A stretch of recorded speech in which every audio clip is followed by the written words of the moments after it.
Hello, and welcome to the X281 VSCode setup guide for Windows.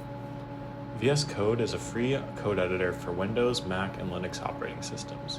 VSCode is not a traditional integrated development environment, or IDE, because it has no integrated code compilation abilities. As a result, terminal commands play a larger role in VSCode's workflow. Using VSCode for X281 will help you familiarize yourself with Linux terminal commands and makefiles. You'll also find VS Code very useful in other EECS courses at Michigan. This guide is tailored specifically for X281 students interested in running VS Code on Windows Subsystem for Linux, or WSL. This guide will explain how to install WSL, how to install and configure VS Code for WSL, how to compile and run an X281 style program, and how to use VS Code's visual debugger. Let's get started. WSL is a feature in Windows 10 and beyond that allows you to use Linux command line tools and applications alongside Windows without the hassle of virtual machine or dual boot setup. WSL typically requires fewer resources than a virtual machine and still allows you to access your Windows file system from within WSL. However, WSL does not natively support graphical programs and only provides limited support for programs that attempt to access hardware. For more information about WSL, please see the resources page at the end of the document. For this guide, we will use WSL2, which we'll refer to as just WSL. WSL2 is a newer version of WSL designed with better file system performance in mind. WSL2 uses a lightweight virtual machine to run Linux. This virtual machine operates entirely behind the scenes and requires no configuration by the user. WSL2 is faster than WSL except when accessing the Windows file system from within WSL or when accessing the WSL file system from within Windows. WSL2 is also only compatible with certain builds and versions of Windows 10 Plus, so make sure your computer is up to date before beginning. If you download updates, make sure to apply them and restart before beginning. To install WSL, open PowerShell's administrator and run the following command. So I'm going to do that by hitting the Windows key to bring up the search menu, then type in PowerShell, then when it says Windows PowerShell, I'm going to click Run as Administrator. Hit yes. Then I'm going to bring it over to the side and type WSL -- install. It's going to download WSL and some other configuration things. I'm just going to let it run. Now that WSL installation is finished, let's continue. A note here, if the command gives you an error about WSL not being recognized, follow Microsoft's manual installation instructions. Pay careful attention and read all the content of each step, as some steps can be easy to miss. When you get to selecting a distribution, make sure to choose Ubuntu. After you're done installing WSL, make sure to restart your computer. The setup process will not work if you do not restart your computer after installing WSL. So I'm going to go ahead and restart right now. Alright, I just restarted. Now setting up Ubuntu. Ubuntu can be launched by searching for Ubuntu in the search bar at the bottom of the screen and clicking the application that appears in the results. Okay, so Ubuntu and then open. When first launched, it's going to go through a one-time setup process, and we detail that below. So one thing is that if you receive an error about virtualization not being enabled, you'll have to change a setting in your computer's BIOS. To do this, look up something like how to enable virtualization in name of computer BIOS. For example, if you had an MSI Katana 15 laptop, you would type how to enable virtualization in MSI Katana 15 BIOS. Once you do this, try to launch Ubuntu again. If you get the same error, make a post on the class discussion board and we'll help you out. Make sure you include which computer you have. So since we didn't get an error, we're going to follow this. It's going to prompt us for a username. I'm just going to use my name, my first name, which is Ethan. And then choose a password.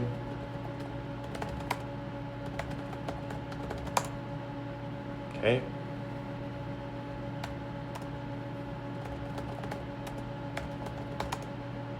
Okay, password, installation successful, and it'll drop us into the shell. And I'm going to keep it open to follow the how to use Ubuntu section. After it's completed the one-time installation, we can launch it with the same method as above or by running the following command, bash. So for example, if you had regular PowerShell open like this, you type bash, it's going to open the Ubuntu shell. Otherwise, when we launch Ubuntu, we're going to start at this directory, so /home/user. It's located within the WSL file system. If we choose to uninstall WSL, all files within the WSL file system, including all files of this directory, will be deleted. If you want to access this file system from within Ubuntu, you can change directories. If you wish to access your Windows file system from within Ubuntu, you can change directories by running the following command. So my username on this is my first name with a capital E. That's for my Windows directory, so like this. And then I can return to the WSL file system by doing cd and a tilde. That'll bring me back to the home directory. For an introduction to the Linux command line, please see the resources page at the end of this document. And to run sudo commands, which we'll see in a little bit, you'll need to enter your password when prompted. At this point, you should have successfully installed WSL on your computer. The next step is to install VSCode. First, we're going to download VSCode by clicking this link, and then on the page, clicking the big blue download button under the Windows logo. That's going to go ahead and download. So I'm going to run the executable once it's done.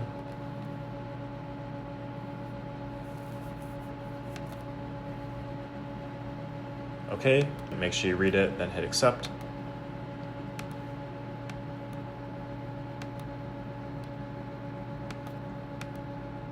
I'm going to not launch just to show how to open VS Code. So what you're going to want to do is go to the search bar, type in VS Code, and it'll pop up. Hit enter. To get to this page in the screenshot, I'm going to click welcome, and then we'll have the recent files, the tabs in the Explorer interface, and the icons on the sidebar. VS Code is extremely customizable, and if you don't like a feature, you can probably find a way to disable it by searching on Google. Now let's go through an introduction to VS Code. You can navigate VS Code using the sidebar on the left. This icon is the File Explorer interface, and it'll display a tree-like view of your workspace directory.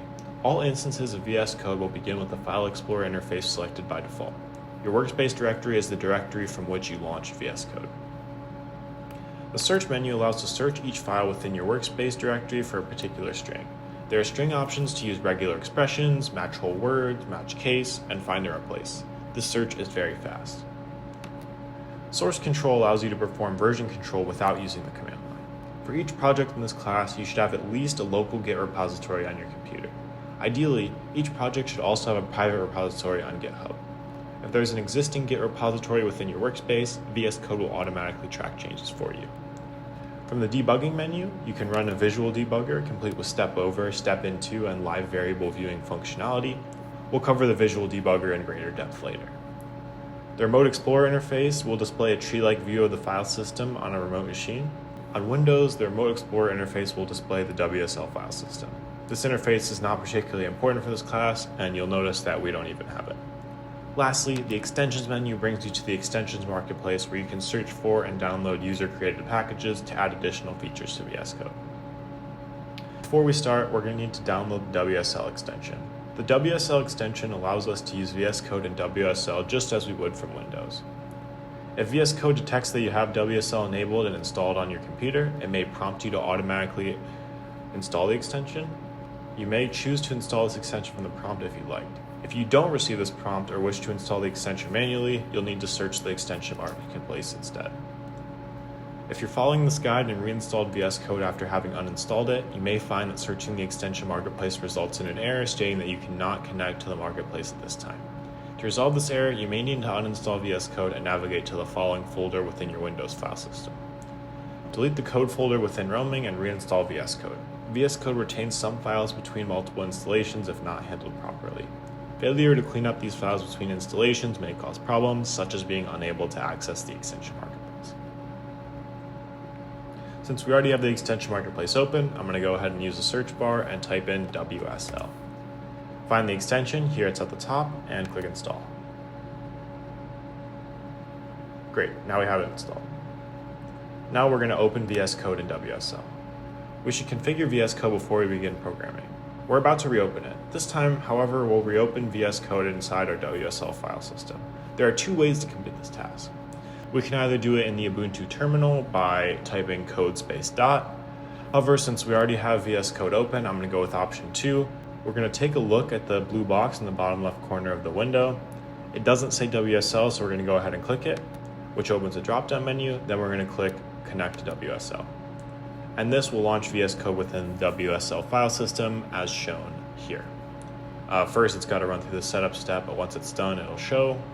Okay, now the blue box also indicates that we're in WSL and our Linux distribution. To access a particular directory in VS Code, you click the blue Open Folder button. You're gonna have to click Welcome again. Open folder, and then we can navigate here. For now, it's sufficient to open our home folder.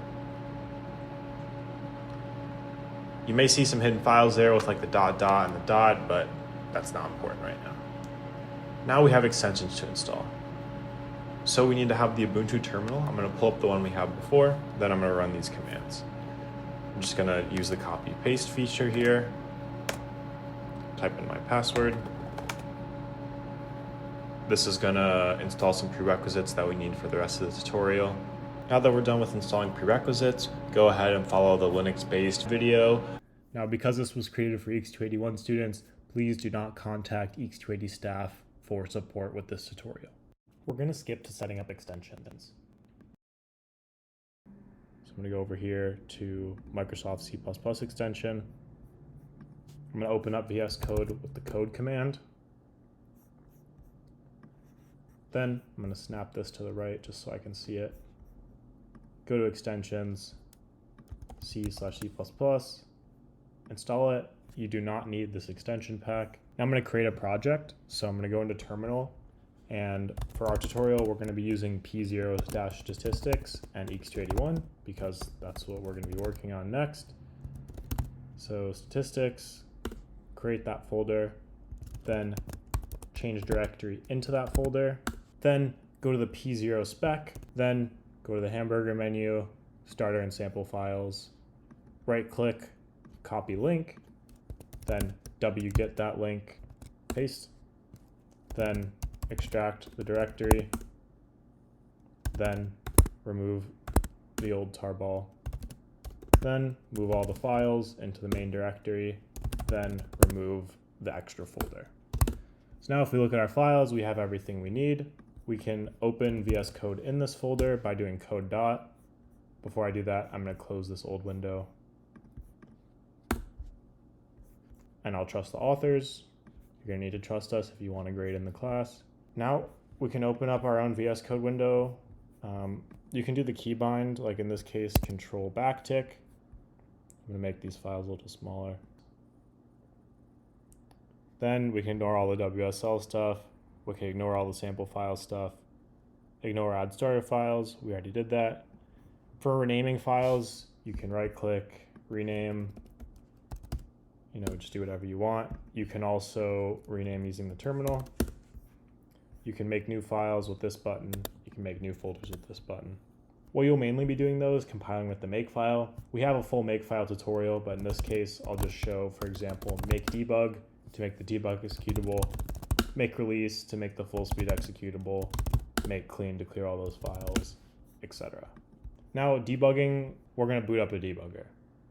Click run and debug, create a launch.json file, C++, then gdb launch.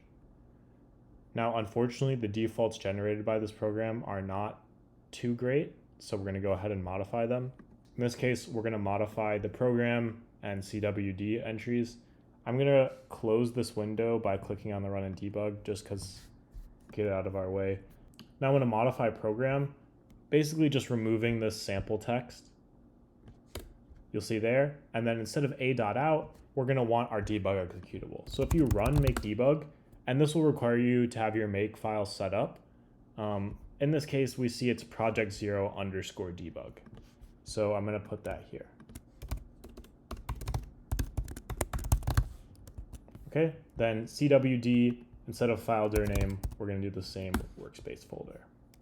Then save that. Then we're going to go ahead and launch the debugger. Before we do that, make sure you always recompile if you've made any changes before you launch the debugger. So make debug. Then if I click the play button, it's going to launch the debugger. It's going to go through. If we go back to terminal, we can see the output here, error no mode specified. This leak sanitizer stuff is kind of annoying. We can go ahead and disable it. Under configure debugger, if you go to environment here, copy this, then replace this environment with it, and that will give you, it'll get rid of a lot of that messy output. So if I run the debugger again, you'll see it's just no mode specified and then a little bit of extra stuff. Now, if we actually want to do command line arguments, which will be important for that class, you're going to want to modify this args variable. One word per argument. So there's no mode, and then, so like mode's an option for Project Zero.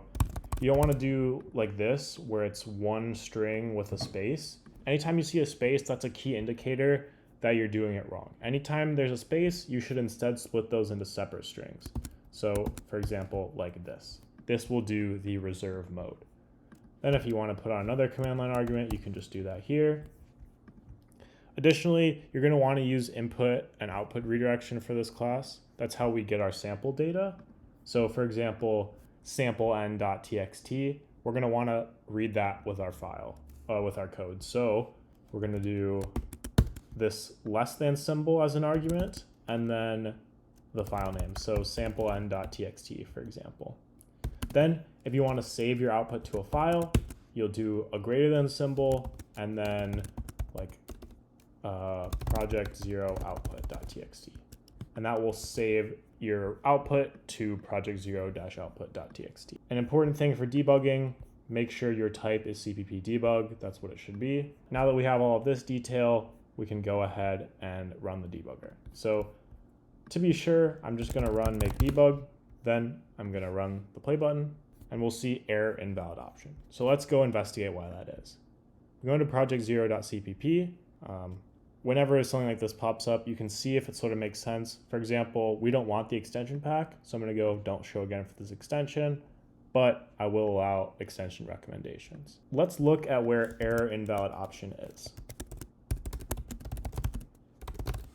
So in this case, it's right here on this line. And the reason why it's showing up is actually because we haven't implemented the command line options for Project Zero. And I'm not going to do a Project Zero tutorial here. We have a separate video for that, but I will demonstrate how to use the debugger. So what we're going to do is click here next to this line 95 to add a breakpoint. And if you've never used a visual debugger before, or a debugger in general, basically right before this line 95 is executed, since I have a breakpoint, the debugger will stop my program and it'll let me inspect the state of my program. I can look at the values of different variables, a bunch of cool stuff like that. And then when I'm done, I can resume the program's execution. So I haven't changed anything, so I'm not going to recompile. I click start debugging, and then you can see it's paused here. We can see that, for example, choice is 63. That's a variable up here. Index is 0, argc is 4, and then options, we can see that right now our mode is no mode because it hasn't been set yet. Now, there's a couple tools you can use in the debugger. So there's this button called step over, which will advance like one line basically. There's step into and step out. Those step in and step out are for function calls. Now there's actually no function calls that occur in our program right now that we can reach. So I'm just going to go ahead and add one right here. I'm going to call print help and put that here. You're going to want to remove this before turning in Project Zero. I'm going to recompile since I changed my code. Then I'm going to click the play button again. And I'm going to put a breakpoint before print help. So you'll see if I do step over, it'll print help, and you'll see it's not actually in my terminal. That's because we did output redirection. So it's actually going to go to project zero-output. But I want to inspect print help itself. I don't want to just step over it. So I'm going to restart the program. Then instead of stepping over print help, I'm going to step into print help. And it'll actually go inside this function, and I can look in here. Then when I'm done, I'm going to press step out. I have another button I can use, continue, which will either run until the next breakpoint is hit or run until the program terminates. In this case, there's no more breakpoints, so if I click it, it's going to terminate.